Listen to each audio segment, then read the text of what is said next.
Hi friends, welcome back to our channel. ఈరోజు మన వీడియోలో బీజీవీ వెరిఫికేషన్లో నేను ఫేస్ చేస్తున్న ప్రాబ్లం గురించి ఎక్స్ప్లెయిన్ చేయాలి అనుకుంటున్నాను.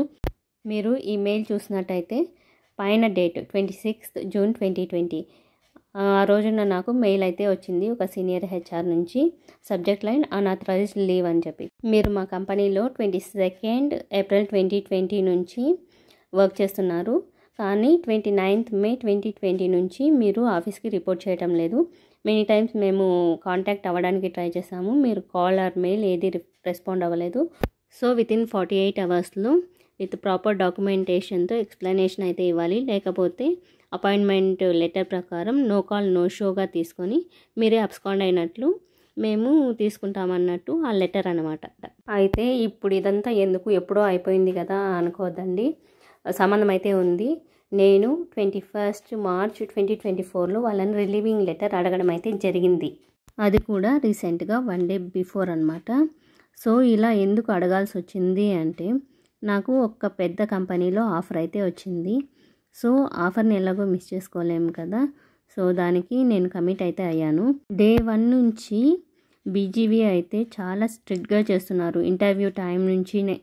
సో నేనేమనుకున్నాను, నావన్నీ రియల్ డాక్యుమెంట్స్, ఫేక్ ఎక్కడా లేదు, సో నాకు బీజీవీ ప్రాబ్లమే రాదు అని అయితే అనుకున్నాను.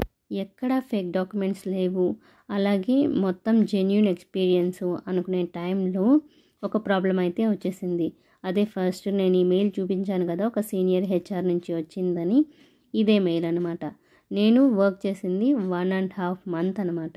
So 22 April to 29 May. So అప్పటి నుంచి నేను వర్క్ చేయలేదు. తర్వాత వేరే కంపెనీలో జాయిన్ అయ్యాను. Due to some Covid issues వల్ల నాకు వర్క్ ఫ్రమ్ హోమ్ ఆప్షన్ కావాల్సి ఉంది. సో వర్క్ ఫ్రమ్ హోమ్ ఇచ్చిన కంపెనీలో అయితే జాయిన్ అయిపోయాను. సో అక్కడ ప్రాపర్ రిలీవింగ్ తీసుకోలేదు. ఇప్పుడు అదే నాకు పెద్ద ప్రాబ్లం అయిపోయిందండి. యాక్చువల్గా హెచ్ఆర్ కాల్ చేసి, మీరు 1.5 month చేశారు, సో ప్రాపర్గా రిలీవింగ్ తీసుకోలేదు, మాకు ప్రాపర్ రిలీవింగ్ ఉన్నట్టు మీరు చూపిస్తేనే మీ ఆన్బోర్డింగ్ అనేది ప్రాసెస్ చేస్తాం, లేకపోతే ఆఫ్ బోర్డ్ చేసేస్తామని కాల్ చేసి అయితే చెప్పారు. సో ఏం చేయాలి అని ఆలోచిస్తున్న టైంలో మా ఫ్రెండ్ ఒకరు హెచ్ఆర్ మెయిల్ ఐడి అయితే ఇచ్చారు. వాళ్ళకు మెయిల్ వేయండి, ఇలాగ రిక్వెస్టింగ్ ఫర్ రిలీవింగ్ లెటర్ అని చెప్పి అన్నారు. సో నేనేం చేశాను, వాళ్ళకు ఒక మెయిల్ వేసాను. నేను సో డేట్ నుంచి సో డేట్ వరకు వర్క్ చేశాను, అలాగే నా నేమ్ అండ్ ఎంప్లాయీ ఐడి కూడా మెన్షన్ చేసి వాళ్ళకు మెయిల్ అయితే వేయడం జరిగింది. వాళ్ళు ఏం రిప్లై ఇచ్చారంటే, ఇక్కడ మీరు చూసినట్టయితే, hi, this is to inform you that we have closed your employment as NCNS, hence we will not able to provide relieving letter or experience letter. ఇదైతే మెన్షన్ చేసి నాకు పంపించేశారు. నేను సేమ్ ఇన్ఫర్మేషన్ నా హెచ్ఆర్కి ఫార్వర్డ్ అయితే చేశాను.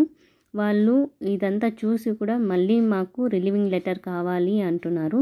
యాక్చువల్లీ అబ్స్కాండెడ్ అంటేనే మనకు రిలీవింగ్ లెటర్ అని మనం వచ్చేసి ఉంటాము, అలాగే కంపెనీ కూడా ఎటువంటి relieving letter, experience letter provide చేయదు.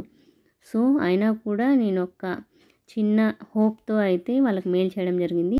వాళ్ళ నుంచి రిప్లై ఈ విధంగా రావడం అయితే జరిగింది. సేమ్ మా హెచ్ఆర్కి అయితే ఇన్ఫామ్ చేశాను. వాళ్ళు ఏ డెసిషన్ తీసుకుంటారు అనేది నేను నెక్స్ట్ కమింగ్ వీడియోలో చెప్తాను. ఇదండి ఇవాల్టి మన వీడియో. మరిన్ని అప్డేట్స్ కోసం మన ఛానల్ను సబ్స్క్రైబ్ చేసుకోండి. And thank you for watching.